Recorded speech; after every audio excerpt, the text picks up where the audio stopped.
I'm delighted to welcome as our first speaker Frans Alkemade.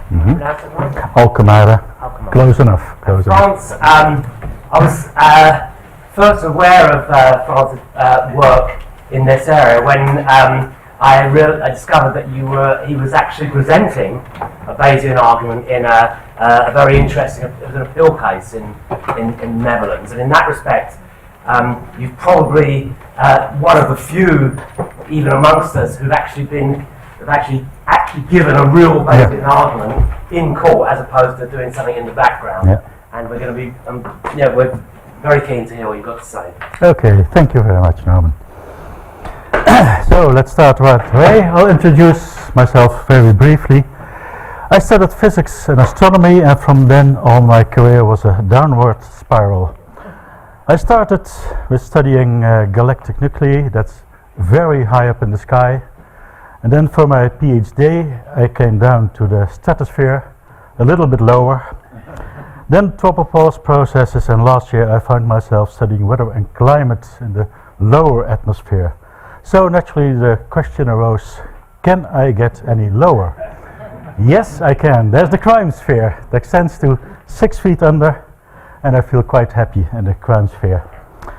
I will not talk so much about Bayes itself as I will talking about Bayes to the judiciary. I have a lot of experience in that field. For starters, my wife is a judge. We have lots of discussions, and recent years I've also been teaching to lawyers, to prosecutors. I've been an expert witness, as Norman told you, an advisor to the police. My presentation may seem a little bit chaotic sometimes, but I'll keep circling around this theme of the workshop.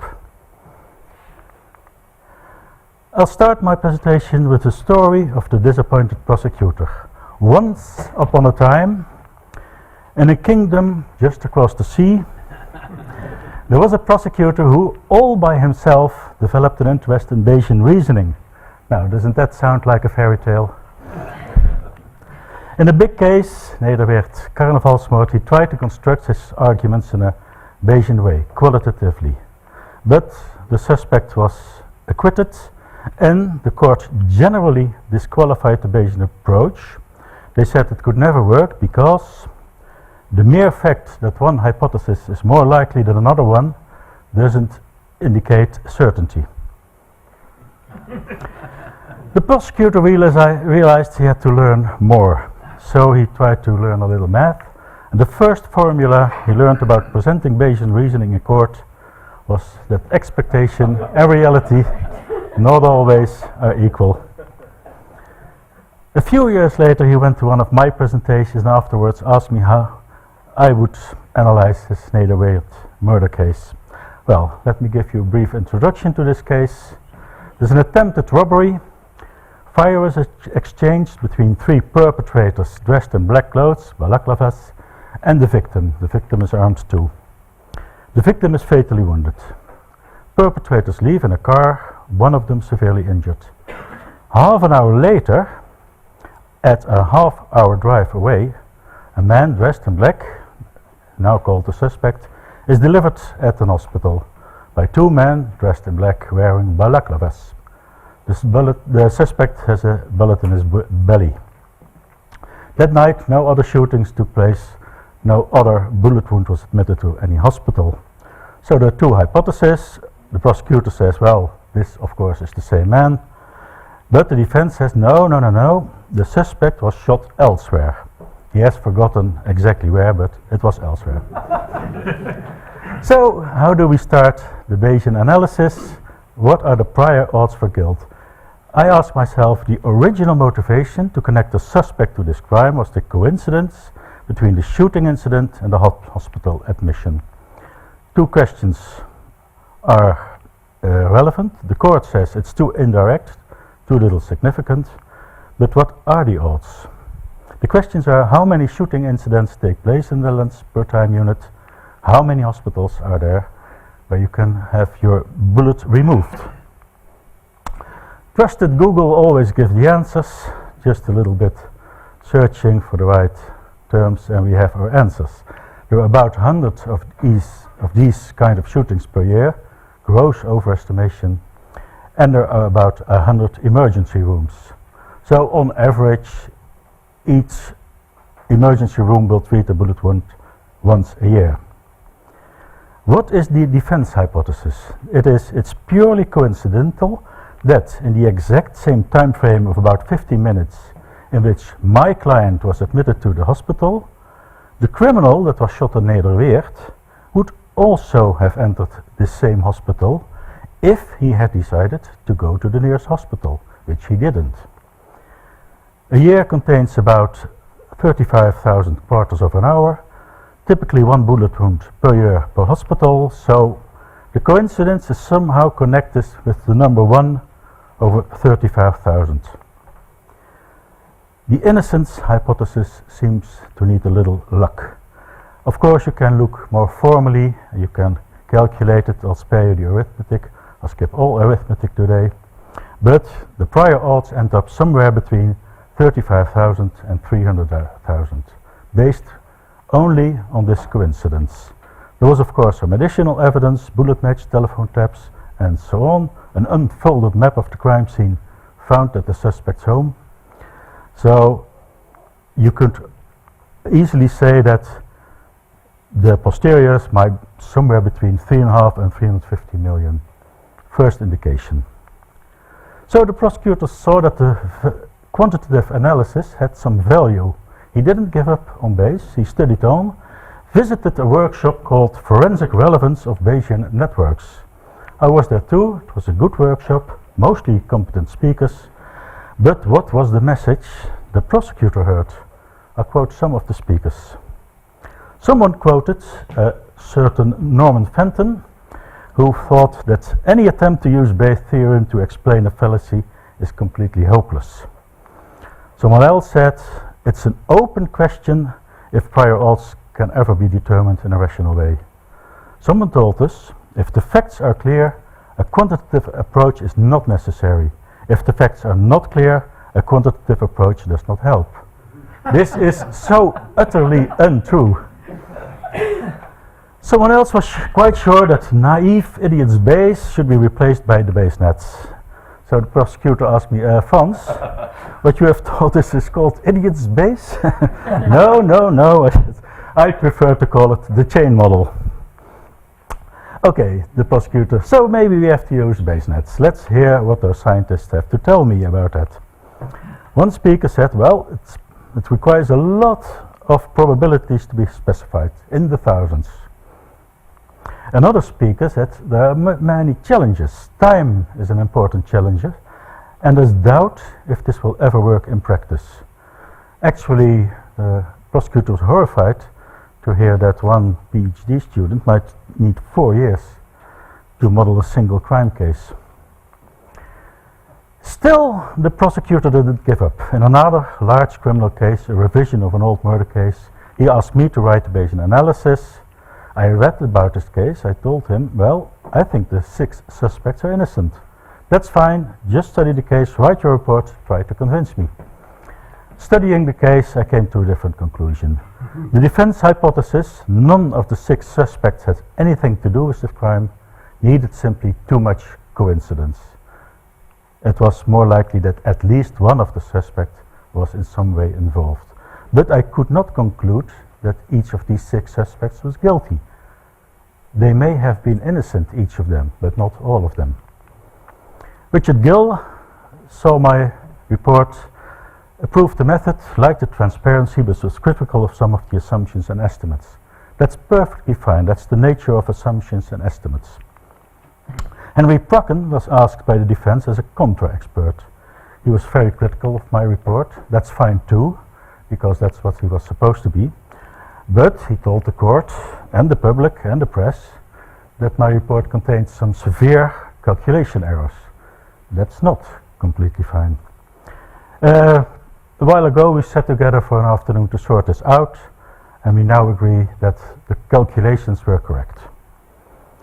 The Court of Appeal upheld the earlier conviction, but of course had to base that conviction on other reasons, because my conclusion was quite weak. But there were some nice observations, positive observations. The court admitted my report and had thoroughly studied it. In fact, they had prepared their own PowerPoint presentation on the analysis, which they themselves presented in court to the suspects and to the public. They wanted to make sure that they understood it correctly, and I can only say they had almost perfectly understood the Bayesian reasoning, including the problem of dependencies, including the fact that they could replace the proposed likelihood ratios by their own estimates, and the effect it would have on the posterior. Second observation, they ruled positively on the admission of Bayesian expertise and Bayesian analysis as such. And although they stated that it's still controversial and that they would disregard the conclusion of my report, that was not a complete reaction, because it's an unusual wording to disregard the conclusion. Normally, the report is disregarded. I hope that's not an incident, not an accident. Actually, part of the Bayesian reasoning was included in their judgment. And so Bayes got some recognition. The tone was much more friendly than, for instance, in the Adams trial, plunges the jury in unnecessary realms of theory, or the RVT case. It's clear that Bayes should not be used. But there are many risks involved, of course. I've been warned by many experienced people how much actually can go wrong. It's an whole list.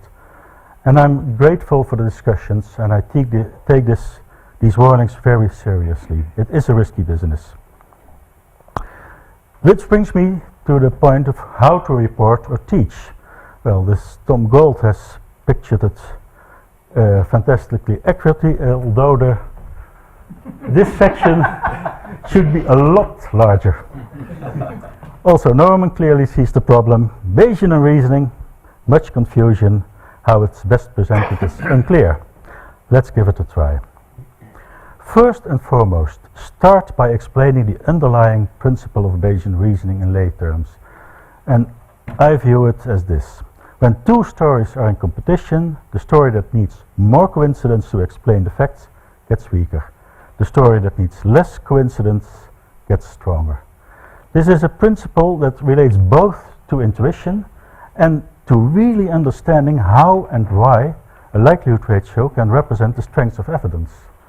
I start my courses with a simple model of a criminal case. It's a bag containing one marble, the suspect. It's black or white, 50-50, that's given, the prior. So now I ask one of the participants to add a similar marble to the bag, a white marble, shake a little, and draw blindly one marble out. It appears to be white. So common sense is very simple in this case. You have put a white marble in, you've drawn a white marble out. Whatever the initial situation, it hasn't changed. So there's still a marble in the bag, being black or white with 50-50 probability. Right? I ask my audience, and they all start happily nodding. Yes, so far they can understand it. Okay, let's try it again. Second participant, add a white marble, shake a little, draw one out, white again. Third participant, add a white marble, shake a little, draw blindly one out, white again. Now some people get suspicious. It's no longer 50-50, is it? No, it's no longer 50-50. And then I asked the participants to discuss why they think it's no longer 50-50. And so they get the Bayes rule, including the prior, the likelihood ratio, all by themselves. And that's important. It's not enough to tell them what Bayes rule is. It's important that they feel it. I would always say deep in their heart. This works. But now you're hired to write a Bayesian analysis. How to report? Well, explain that intuition is not enough. Make sure that misunderstandings about the prior are cleared. I'll come to that. Tell the judges that they will eventually have to decide themselves on all estimates, but be prepared to give your own opinion also in a numerical form. Too many experts shy away from giving estimates themselves. Even it's personal, even it's just a guess, they shy away. They don't, no, we don't do that. The judges must do that. The impression the judges get is those experts can't do this themselves either, and they refuse to go any further. But don't give these estimates right away. First, whole chapter asking just the right questions, not giving the answers, just asking the questions. Let people think about it for themselves. And don't just report one single outcome, work with ranges, upper lower limits. Give a feeling of how the posterior depends on the assumptions and the estimates. Emphasize that the complexity and the uneasy need to make difficult estimates are not caused by Bayes. They are part of reality. Bayes makes them visible. And if nothing can be said about a specific likelihood ratio, it's not a weakness of the method, it's an aspect of reality. If possible, use a chain model, not a network. Dependencies, okay, give suspects the benefit of the doubt. Two denying suspects, consider them two independent findings, although it may be of course dependent. Two confessing suspects, consider this to be one single finding. Don't hesitate to give more than two hypotheses, and leave in the conclusion one column and several rows blank to emphasize again the fact that these are just proposals, not certainties. Write an extended section in which you explain your vision of your role. Demonstrate the inverse use of Bayesian analysis. For instance, let the reader think about which posterior she finds acceptable for a conviction. Now try to find likelihood ratios attached to the findings that come to this posterior. A lot of people who say they have no idea how to estimate a likelihood ratio, none whatsoever, nevertheless are quite sure that a certain likelihood ratio is too high if you give a certain value. And this brings us to the next point. The question where does this number come from is a valid one, but also the question where does this number lead to? To get accepted by the judiciary it helps, although it shouldn't, if you do not exclusively write about cases of innocent suspects. A lot of experts have this tendency. It's much more agreeable. My last report is about, I think, an innocent suspect. It's now at High Court, waiting for revision. It's very exciting, actually. This is my most important slide, the confusion about the prior. The prior is not some fixed number related to the general likelihood of a suspect being guilty. It's not exactly 0.5. It's also not more or less 0.5. It's also not completely unknowable.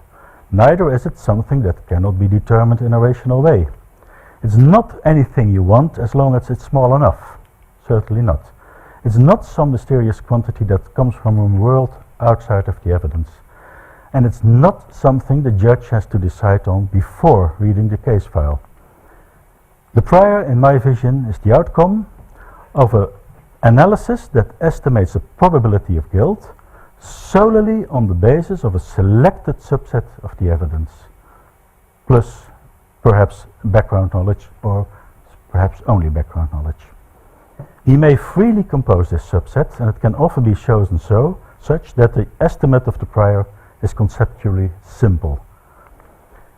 Where comes this confusion from? In natural language, prior means preceding, which has led to the unfortunate misunderstanding that the Bayesian prior is something that in some vague way precedes the evidence, precedes the reasoning. But it's just part of it. The prior is a non-conditional probability of an hypothesis being true. Any valid way of establishing such a non-conditional probability will do. It's perfectly all right to be in the middle of an investigation and then finding a piece of evidence that you can base a prior on. Your posterior would look something like this. There are 5 pieces of evidence: likelihood, likelihood, likelihood, prior, likelihood. Nothing wrong with this. And such a pity that this confusion stays in the world, because in my experience for the judiciary, this confusion about the prior is the biggest obstacle for acceptance Bayes. They accept likelihood ratios, but this prior thing keeps blocking their acceptance. I'll give an example of different priors. I'll skip quite fast through the slides. Suppose there are 4 findings: no signs of burglary, DNA, Y chromosome, and a shoe print. I'll skip this and I'll come right here. These are the 4 findings. The reason for the suspect to become the suspect were finding 1 and finding 2. No signs of burglary, might have been an acquaintance. A long list of acquaintances were tested.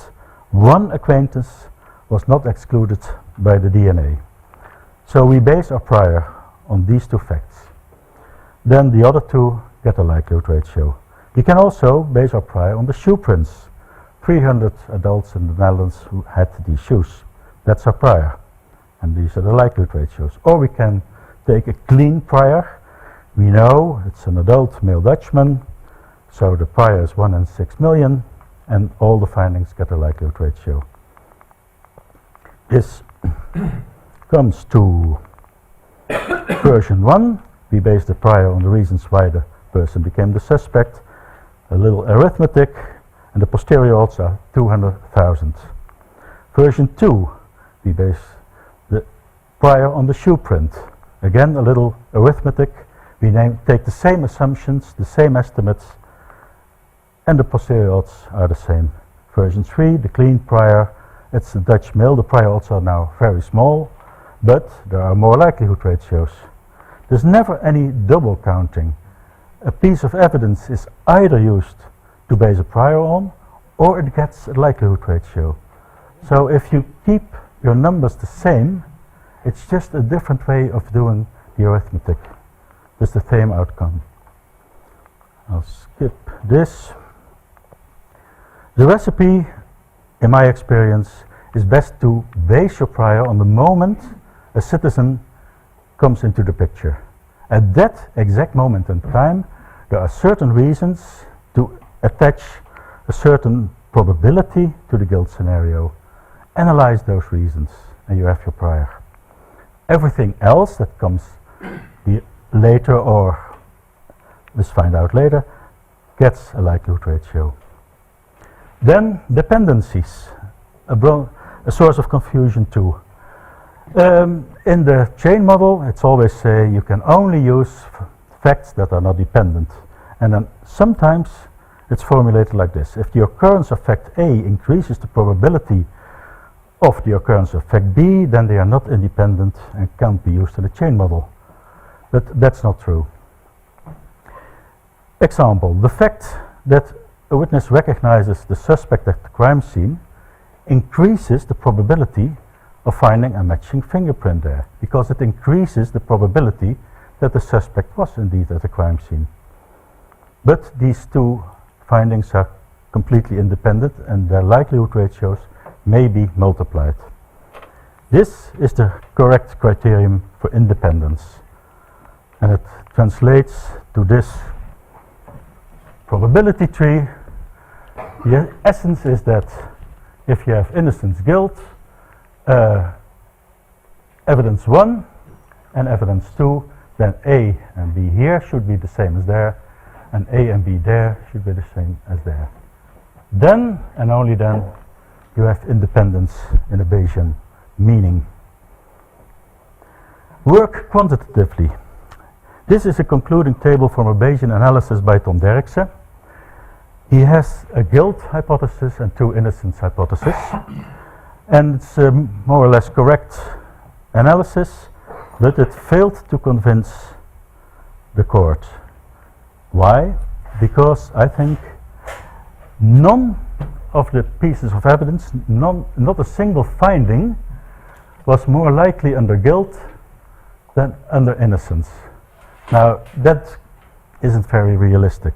It made the court suspicious. However, did Tom Derksen have a choice? There were no numbers, there were only pluses and minuses. So how could you ever weigh them? It's not possible. How many pluses compensate for 1 double minus? What is a double plus? 20, 300, 10,000? You have no idea. Only for the sake of making clear what you mean to say, please indicate a number, however uncertain. It helps communication. Then the scenarios. It needs a little fantasy. The mystery of the missing suitcase. A passenger at Schiphol is asked by the customs to open his suitcase full of cocaine. The suspect's reaction, oops, but that's not my suitcase. Mine must still be on the belt.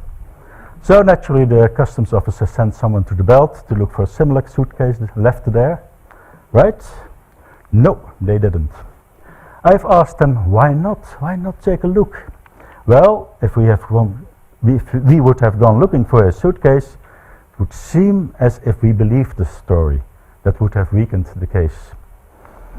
But a few months later, it was found out that the luggage processing office has actually registered a suitcase left on the belt, same day, same flight, of which the description matched the drugs case.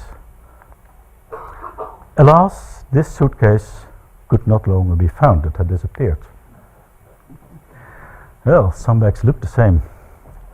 The mystery of the missing suitcase continued. The prosecutor asked me to make a Bayesian analysis. Two scenarios. The suspect took his own suitcase or he mistaked. Let's take a look at the prior that is solely based on the finding that caused the suspicion. Nothing else taken into account. The probability of guilt at the moment the suitcase is opened. That's equal to the overall probability that the passenger takes the wrong luggage from the belt. Here's why. We assume that the appearance of a drugs case will not differ substantially from that of a harmless suitcase. Smugglers have every incentive to make sure that this is true. That means that an arbitrary drugs case has just as much chance to be picked by the wrong passenger from the belt as any other suitcase.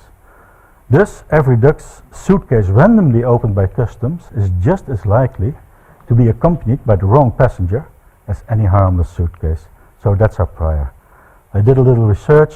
This is my estimate. Prior is 2,000 to 4,000. The cover, the suitcase that was left on the belt but missing had of course another likelihood ratio. The posterior came out between 0.2 and 1.2. Of course there was evidence, but it stayed at 50-50 at most, the posterior. Based on recognition, the prosecutor accepted my report, presented it to the court, suspect was acquitted. But still the prosecutor had a feeling that the suspect was guilty, so she started some thorough detective work to find the missing suitcase. It took her 6 months, but she found it. Did it look anything like the other case? Yes. 100% identical. So of course the suspect could have made this mistake. But when the mysterious suitcase was opened, full of cocaine too.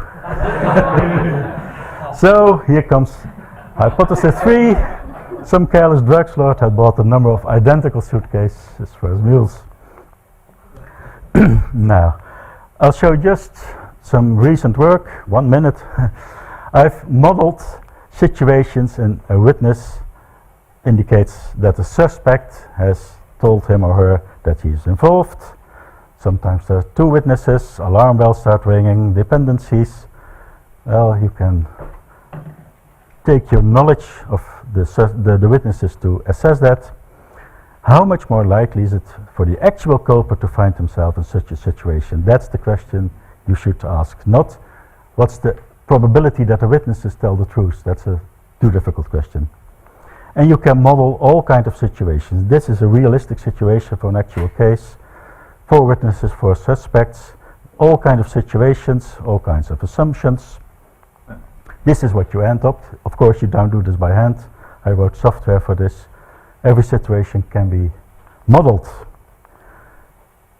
Last item, data from cell phone base stations.